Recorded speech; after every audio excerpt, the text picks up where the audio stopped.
More breaking news coming in. There's fresh tussle between EPS and OPS camps in Tamil Nadu.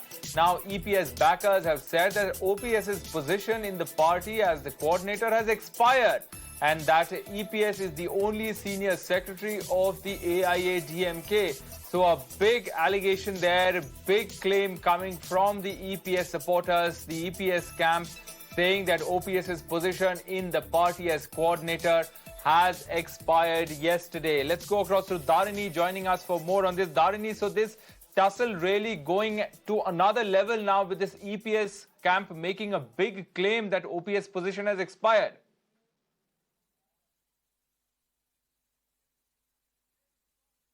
Yes, in fact, one of the EPS supporters and former ministers, C.V. Shanmugam, he came out and he held a press conference where he told all this. So I'd like to go for, some background information regarding this for the, benefit of audience to understand.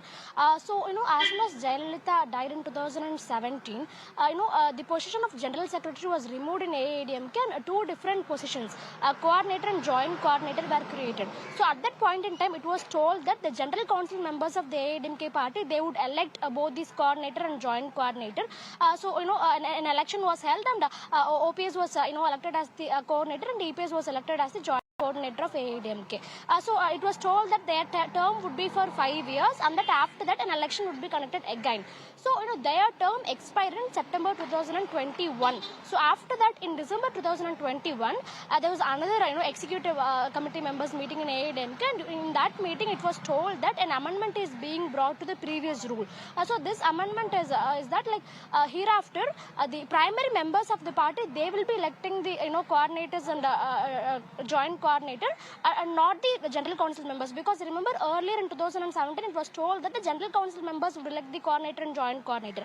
But in 2021, it was amended to primary members of the party electing a coordinator and joint coordinator. So based on this amendment, again EPS and OPS were elected, chosen as coordinators of the AIADMK party. But according to the party rules, this amendment, it should have been ratified by the General Council in yesterday's General Council meeting. But as we already know that the General Council meeting did not go as planned yesterday. In fact, all the 23 resolutions that were supposed to be discussed were rejected by the General Council.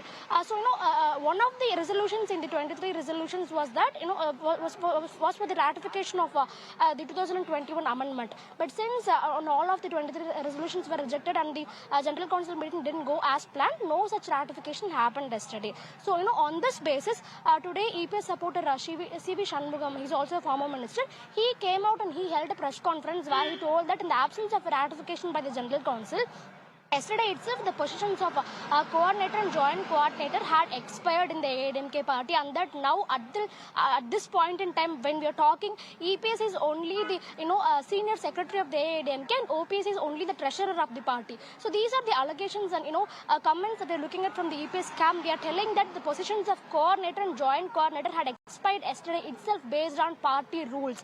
The OPS camp yet to respond to these comments. We'll have to see what the OPS camp is going to tell about this. But whatever C.V. Shanmugam spoke, he spoke as per the party's rules. He was citing to various rules within the party, and he was even reading out all those rules, and he was telling he was supporting all his claims based on the party rules. So we'll have to wait and see what the OPS camp they have to say about it. All right, Dharini, thanks very much for joining us with those details. So that war, the leadership tussle in the AIADMK really escalating there in Tamil Nadu. Moving on to some